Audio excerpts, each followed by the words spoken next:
माननीय महापौर साहेब, माननीय आमदार महेश लांडगे साहेब, माननीय शंकर जगताप साहेब, माननीय अमित गोरखे साहेब, माननीय उमाताई खापरे, माननीय सत्तारूढ पक्षनेते प्रशांत शितोळे, या ठिकाणी स्थायी समिती सभापती अभिषेक बारणे, जरा ऐका, पीडितांना न्याय द्या आणि या संजय कुलकर्णी सारख्यांना त्यांच्यावरती सदोष मनुष्यवादाचा गुन्हा दाखल करा आणि त्यांना येरवडा जेलमध्ये पाठवा, ही आमची मागणी आहे.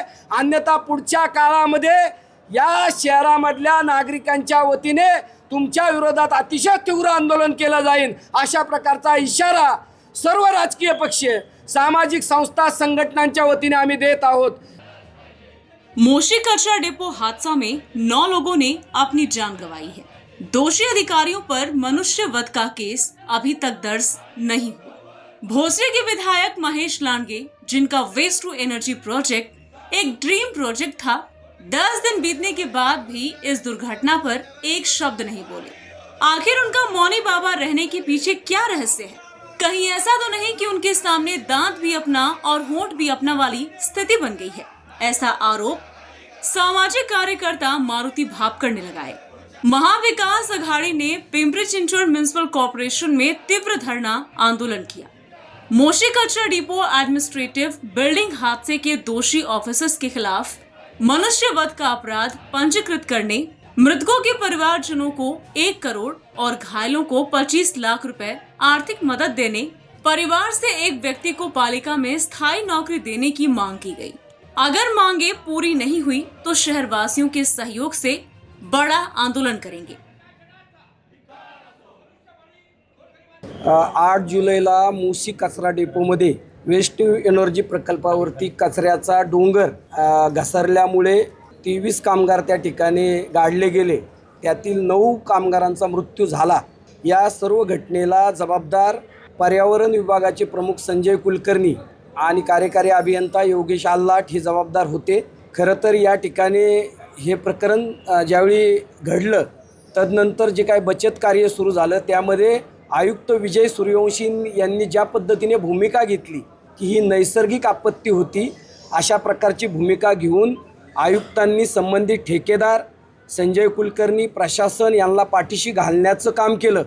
त्या ठिकाणची जी 3 मजली इमारत होती त्या इमारतीला केवळ 1 मजल्याचा पूर्णत्वाचा दाखला आहे. उर्वरित 2 मजले अनधिकृत होते. राष्ट्रीय हरित लवादाच्या वतीने जी काय नोटीस आणि निर्देश देण्यात आले होते महाराष्ट्र प्रदूषण नियंत्रण मंडळाला, त्यांनी सूचना आणि उपाय सुचवले होते महानगरपालिकेला. त्यावर या संजय कुलकर्णी, त्यांच्या प्रशासनाने, आयुक्तांनी यावर कुठल्याही प्रकारची भूमिका घेतली नाही. त्याच पद्धतीने हा जो काय वेस्ट टू एनर्जी प्रकल्प आहे हा उभारण्यामध्ये या प्रकल्पाचे प्रणेते आमदार महेशदादा लांडगे यावरती आत्तापर्यंत एक शब्द देखील बोललेले नाहीत. तसेच संजय कुलकर्णी, योगेश आल्लाट, बांधकाम परवानगी त्या 2-3 मजली बिल्डिंगला ज्या अधिकाऱ्यांनी दिली, खरं तर डोंगराच्या लगत 30 मीटर अंतरावर ही परवानगी द्यायला हवी होती, मात्र 12 मीटरवरती ही परवानगी देण्यात आली. एवढे मोठे महाकाय डोंगर असताना अशा प्रकारे त्या ठिकाणी इमारत होती. हा संपूर्ण दोष बांधकाम परवाना विभागाचा देखील होते. त्या ठिकाणी जे कामगार काम करणारे होते त्यांच्यासाठी जे काय त्या ठिकाणी व्यवस्था संबंधित कंपनीने द्यायला हवी होती, त्या संदर्भात कुठल्याही प्रकारची दक्षता घेण्यात आलेली नाही. खरं तर कामगार आयुक्त कार्यालय असेल, बांधकाम परवाना विभाग असेल, पर्यावरण विभाग असेल, या सगळ्याशी संबंधित असणारे जेवढे म्हणून अधिकारी यामध्ये सहभागी आहेत त्या सगळ्यांवर कारवाई झाली पाहिजे. यामध्ये मोठ्या प्रमाणात या प्रकल्पात गैरव्यवहार आणि भ्रष्टाचार झालेला आहे. केंद्र सरकारच्या माध्यमातून हजारो कोटी रुपये या प्रकल्पासाठी आलेले आहेत. शेकडो कोटी रुपये महानगरपालिकेने खर्च केलेले आहेत.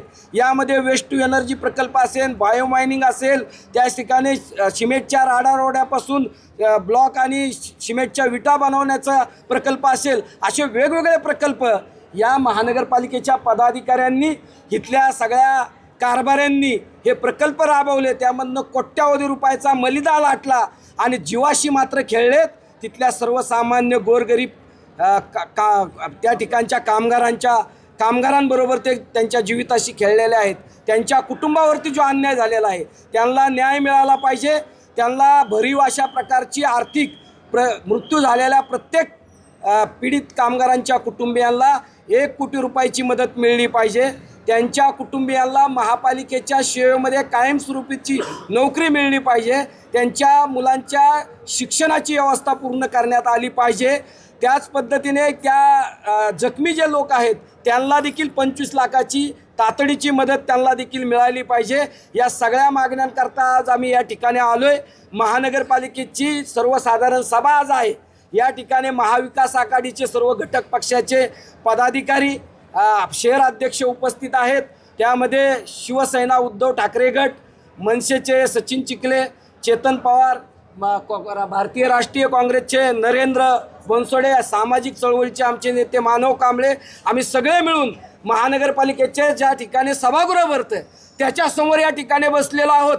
माननीय महापौर साहेब, माननीय आमदार महेश लांडगे साहेब, माननीय शंकर जगताप साहेब, माननीय अमित गोरके साहेब, माननीय उमाताई खापरे, माननीय सत्तारूढ पक्षनेते प्रशांत शितोळे, या ठिकाणी स्थायी समिती सभापती अभिषेक बारणे, जरा ऐका, पीडितांना न्याय द्या आणि या संजय कुलकर्णी सारख्यांना त्यांच्यावरती सदोष मनुष्यवादाचा गुन्हा दाखल करा आणि त्यांना येरवडा जेलमध्ये पाठवा, ही आमची मागणी आहे.